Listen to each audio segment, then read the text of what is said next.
You're listening to the Future Tech Podcast with Richard Jacobs. Future technologies such as artificial intelligence, stem cells, 3D printing, gene editing, Bitcoin, blockchain, the microbiome, quantum computing, virtual reality, and exploring space are much closer than you might think. In fact, many early versions of these technologies are in play right now, and the companies that are using these technologies are the focus of this podcast. My goal for you, the listener, is to learn from these podcasts. You may very well learn something that may change the course of your life for the better, steer you towards a new career, or give you insight into addressing a thorny medical problem. Remember, this podcast and its content is informational in nature only. No medical, tax, legal, financial, or psychological advice is being given. If you've enjoyed the podcast, please listen, subscribe, like, and tell your friends about it. Thank you. Good morning, good afternoon, or good evening, depending on where you're listening in this world. This is Tracy Murder with the Future Tech Podcast. Today, I have the ultimate pleasure of interviewing Micah Hollingworth, CEO and co-founder of broadw.ai. How are you, Micah? Thank you so much for joining us this morning. I'm good. Thank you for having me. Well, I would love to get started and learn a little bit about what brought you to this specific career path. So give me a little bit of background information on what it is that, you grew up doing, what your passion was, and then what led you to today. Sure. So I grew up very much as an entrepreneur at heart, formed many a small business as a middle schooler and high schooler, right, to be able to earn some money for school, but also for other essentials. And I also fell in love with live theater, was really passionate about that, went to school to study that. And as it turns out, those two things are very much married in a way. The spirit of putting on a show is very much like the spirit of launching your own business. So about 25 years ago, a little bit more than that, moved here to New York City and fell in working in the commercial theater space. And working there, I just got introduced to a bunch of different opportunities, met Satisfy Labs, who's our tech partner for this project. And over a course of a couple of different projects with them, developed something new, and off we went. So what is it that you're working on right now? What is it that you're hoping to change or challenge in this arena? Sure. So the experience, for the most part, the experience of purchasing tickets to any live event, whether it's sports, concerts, or Broadway, is not easy. We make it pretty difficult to buy the tickets, and you really have to want to go. And that's widely acknowledged across any of the ticketing providers or any of the live event promoters or theater owners. So Micah, maybe for listeners that aren't familiar with the process generally of procuring tickets, walk us through what a typical experience would be. Well, if you're fortunate, that the provider may have a mobile experience in which it's relatively simple to select the date that you want to go, find seats, and then purchase. But for the most part, even the mobile experience is pretty challenging. If you go to desktop, depending upon which vendor or provider you're with, it can take a dozen different steps or a dozen different actions before you're finally at the place where you can purchase your ticket. And certainly in today's world, the expectations from consumers is that you're going to provide me with something that is smooth and easy and as seamless as possible for me to purchase.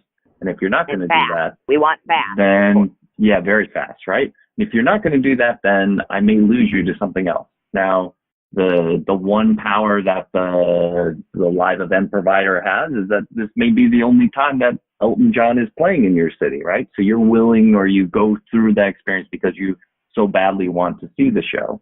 But the more friction that's there, the more likely that people are going to go off and make other choices with their free time, right? And you have a whole slew of providers of content that you can get at home in a very, very easy fashion, right? Whether it's Netflix or streaming or anything else. And those are the main competitors for the live event space now as we move forward. So we thought and have built that there's an opportunity in the space for intelligent ticketing assistants, essentially to recreate that experience of purchasing tickets at the box office window on the digital platform of your choice, whether it's your website, whether it's one of the social media platforms like Facebook, whether it's SMS and a cell phone number, essentially providing it on the phone in a way that the consumer wants and will choose to use. And ticketing is a fairly direct approach in that when you walk up to that window, you're in most cases either starting the conversation around price or you're starting it around date, whether it's a specific date for that one event or whether it's I'm choosing a date from a range because this is a Broadway show that plays 400 performances a year or a baseball team that has 81 home games. So tell me a little bit about the technology that you are bringing to the table that's going to better this experience. Sure. So working with Satisfy Labs, we provide an integrated ticketing solution with your ticketing provider, which right now we have 2 integrations live, one with Ticketmaster and the other with Telecharge. And we have 3 other ticketing system integrations in process now that is supported by AI and natural language processing so that you can essentially the brain that's involved in this process is learning as in each and every conversation. So it can start to recognize patterns in what's being asked. It can start to anticipate what may be asked next. And with a medium or a long-term goal of being able to serve up tickets immediately when the consumer first arrives on the site or first initiates the conversation, just because of the information that has already learned from previous conversations. As it sits today, we can serve up tickets with as few as 3 responses from the consumer. So in less than a minute, you can say, I'm interested in seeing this show or going to this game. This is what I'd like to pay, and this is the number of seats that I'm looking for, and we can immediately serve up seats to you, right? And then it becomes what other additional information is that person looking for before they decide they're going to purchase those seats. No information like can I see a seating chart? Is there a backstage tour after the show? Where can I bundle this with parking? Can I get concessions? Can I book a restaurant before I go? All of those kind of things, right? Which get added into that conversation, get added into the knowledge base. So you know what people are looking for and what you should be featuring to them. Okay.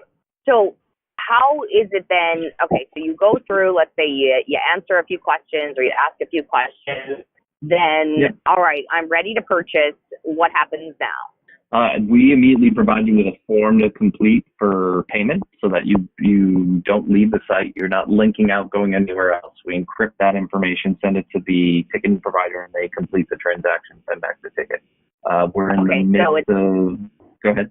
Is it a pretty easy process as far as, I know one of my biggest things that I probably end up thankfully not making as many purchases as I could comes to when I'm on the phone with my phone. If it asks if I can't log in with PayPal or with, some sort of stored credit card or something like that, I'm often going to. So what are the payment options? You are speaking my language. So right now, the pain point is still there that they have to enter that information. Depending upon the browser you're in and what you've got set up on your phone or your desktop, you may be able to auto-populate some of that information if you've got that saved. But in the next quarter, so in the second quarter of this year, we'll be rolling out integrations with Apple Pay, Google Pay, and Amazon Pay, so that the email and password and done is available to you if you want to use it, right? So it creates the one-click purchase, or as close to the one-click purchase as you can provide without being in a app environment, right? Because if you're in an app environment, you have that holistic relationship with the consumer. They download it, they have it on the phone. You can make that happen. But for someone who doesn't have an app, that getting as close to that is the goal. And certainly what we see from a consumer behavior is that perhaps not as much for sports team that has reoccurring games over the course of a year. But for a musical concert or for a Broadway show, those consumers may see 2, maybe 3 shows a year. So convincing them to download an app for that one experience or for a handful of experience over the course of a year is a much higher bar. So providing that experience without having them to download an app is part of our goal here. Sure.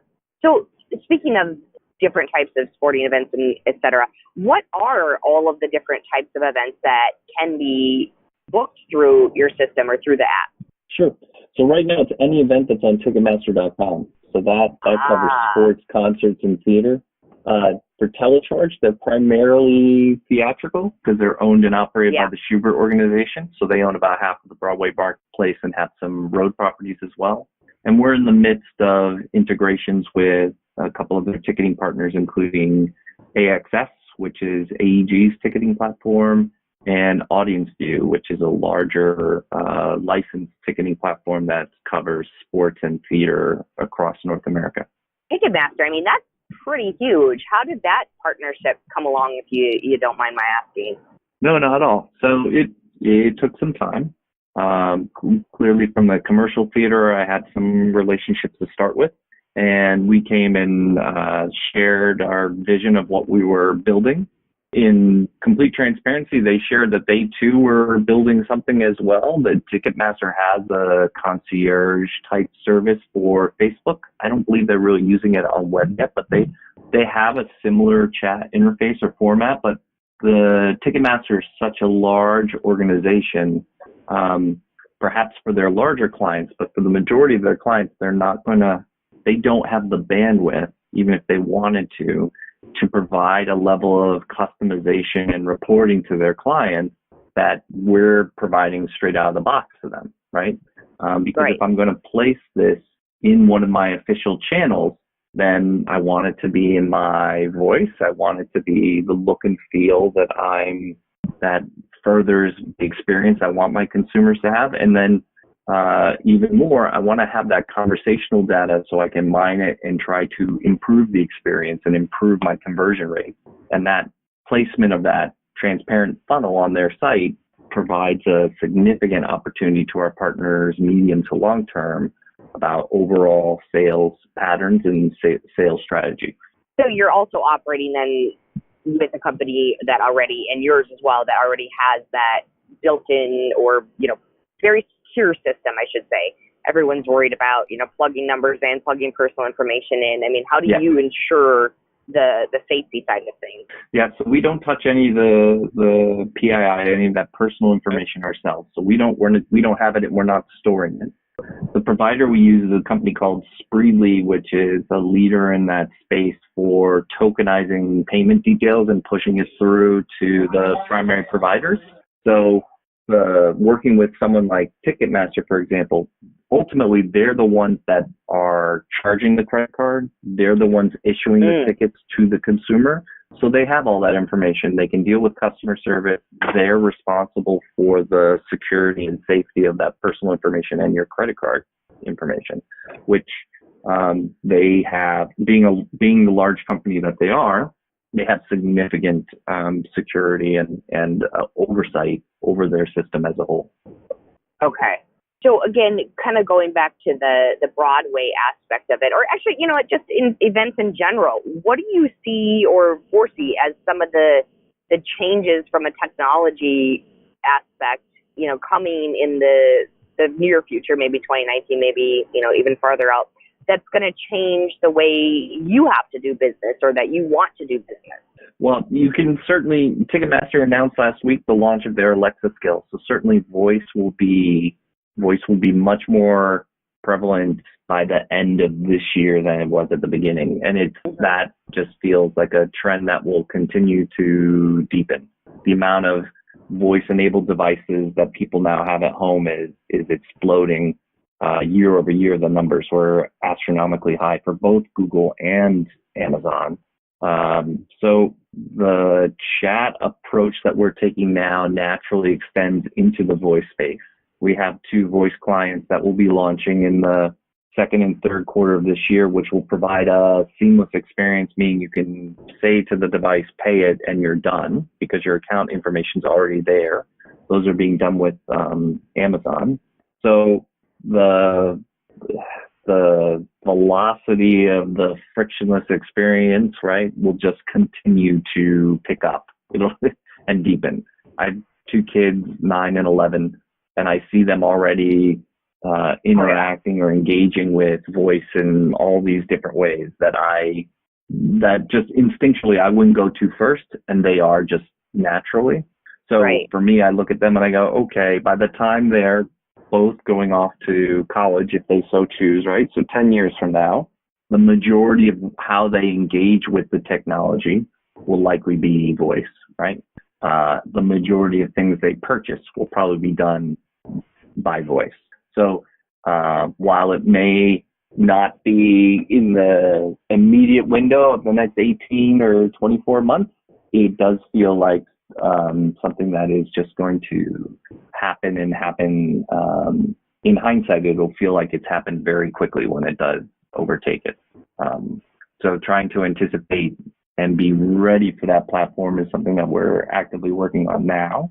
And of course, you're always focused on what other social platforms that pop up that can be that may have some legs and can last, right? Because ultimately for live events, you're trying to go where people are gathering to provide the opportunity for them for a live experience. So being mindful of and watching where traffic is and where it's growing or where it may be decreasing is also something important for us. So Micah, who would you say is using your system right now? Are these people who are going to events, weekly, monthly, occasional, one time kind of thing? Where do you see the most, traction or the traffic as using your system? Sure. It's very interesting. We have 6 Broadway clients live on the service now and another 2 coming on this month. And looking at the sales data, the demographics for the show overall is what we're seeing reflected in the sales data as well, meaning that it's not a particular type of user.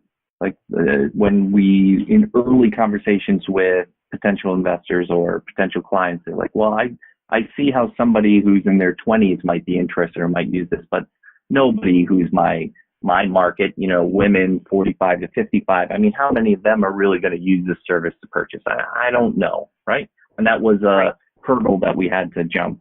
But as it turns out, it cuts right across the demographics for the show. So one of our shows is Come From Away, which is a hit Broadway musical that has a audience that trends a little bit older, between 40, really in Broadway's sweet spot, which is between 45 and 55-year-old female buyers. And that's exactly what we see from our sales data in the demographically, right? 60% of them are new to file. Where they're coming from is mostly domestic inbound tourists, right? We haven't had a partner launch yet where we've had a surprise, where there's been an outlier or a bucket of users that didn't closely match what the overall demographic of the show looked like. So to us, it makes a lot of sense, right? That's the traffic that's on the show's official site. And if you provide them, they're the ones most inclined to purchase as well. And if you provide them with a streamlined, super fast way to purchase, people will happily use it in order to get their tickets and then move on to the next thing they want to do. So Micah, as the consumer, how am I interacting with BROADW directly? Am I coming to your site? Am I coming to you or using your services through the Broadway show's website, that type of thing? How am I running into you exactly? Yeah, so it's through our partners' official channel. So it's their website or Facebook or SMS if they want to use a cell phone number and outdoor advertising or flyering campaign, something like that. We are completely white label. So we don't have a consumer-facing brand. It's when they're talking to us, they're talking to Come From Away. So they're they're on the show's website, they see the opportunity to look for tickets, a little bug will pop up, or quick tickets or something like that. You click on that, and then the conversation starts, right? It's like, oh, well, we're happy to share more with you about Come From Away. Would you like to learn about the show, or do you want to immediately start to search for tickets? They can then poke around and learn about the show knowledge base, ask questions about what it's about, who's in it, can I hear some of the music, how long is the show, can I bring my backpack to the show, all those kind of standard questions for the experience. And then when they're ready, they can jump in and say they want to purchase tickets, and they go down the purchase ticket flow. So they're selecting date or price, and then we lead them through the flow from there. Right and now, that part of it is happening with Ticketmaster, for example. Is that correct? The actual transaction portion of it? Yeah, for that particular show partner, it's telecharge, but yes, it's happening with the ticketing partner, so that we're asking the questions, but we've built the integration so that we can check on availability. Love it. Once they express what they're looking for in terms of price and date, we can reserve seats and show them to them. And then if they're interested, they can click on buy, and we select those seats and complete the purchase process. And once the purchase process is complete, we drop them back into the chat with their purchase details, and then the ticketing company emails them with their tickets and order confirmation, so that they have all the details via email. Awesome. So this is, what do you have coming for 2019? This is like, do you have challengers in the space as far as competition? And this seems like a very seamless process and an app that anyone could be, partnered with you on. Let me back that up. Let me ask you first, who is your ideal partner if you are taking on new partners? Is that something that you're looking for, future, as far as taking on new types of events, or? Yeah, we're at a moment right now where our development team is booked for essentially the next 4 to 5 months with the integrations that we have on our. Nice. So at this moment, we're actively looking to add to our developer staff. We're well positioned for the commercial theater, for the Broadway space. We have 8 shows up. What we need to provide those show clients, at least to launch, is ready, so we can sign up new clients as we go. We're adding in, and you'll see or hear more announcements from us in the concert and sports space, in particular with tickets.com and AXS. And so there'll be concerts in baseball by hopefully early, but by midsummer at the latest. And then we'll go from there, right? Satisfy, our tech partner, has clients across a very wide range, spanning from aquariums and zoos all the way up to racetracks, right? So from a live event and a ticketing standpoint, there are many more places we can explore and exploit. And they're also working in the retail space as well to provide a retail solution. So we're in a fortunate place right now where we need more hands on deck to get the work done. Aha. That's always a good position to be in. Yeah. So for anyone that is interested in maybe, either learning more just in general or striking up some sort of partnership, what is the best way to go about contacting you, or where's the best place to reach out? They can reach out to me directly via email at Micah at Broadway, so BROADW.ai, or our website too, www.broadw.ai. For examples of the tech in real life, they can check out, I mentioned Come From Away, the official Broadway show's website, but we're also on Wicked, Phantom of the Opera, and have a couple of more interesting partners coming soon that we can share on our website. Excellent. Well, Micah, this is really some interesting information, not just because I love Broadway and I'm an event kind of person, but I really think this is something that, sets us up, especially like you mentioned, the youth. This is going to be something that they're definitely event goers. They're not sit on your butt kind of kids anymore. So I think this is going to be really exciting to see, where the future goes with all of this. Micah, is there any other information on Broadway that you would like to share with our listeners, before we part ways, as far as anything coming up, any exciting announcements or anything to that effect? Just get ready for voice. We have 2 really fun voice skills that are coming that you'll be able to engage with, starting with Broadway shows, to learn more about the show, get some kind of fun, exclusive content, and then purchase tickets if you want to see the show. Excellent. Thank you again. Again, for our listeners, this was an interview with Micah Hollingworth, CEO and co-founder of BROADWai, BROADW.ai.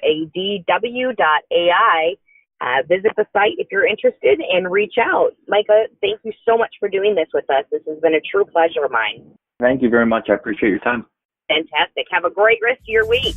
You too. Take care. You're listening to the Future Tech Podcast with Richard Jacobs. Future technologies such as artificial intelligence, stem cells, 3D printing, gene editing, Bitcoin, blockchain, the microbiome, quantum computing, virtual reality, and exploring space are much closer than you might think. In fact, many early versions of these technologies are in play right now, and the companies that are using these technologies are the focus of this podcast. My goal for you, the listener, is to learn from these podcasts. You may very well learn something that may change the course of your life for the better, steer you towards a new career, or give you insight into addressing a thorny medical problem.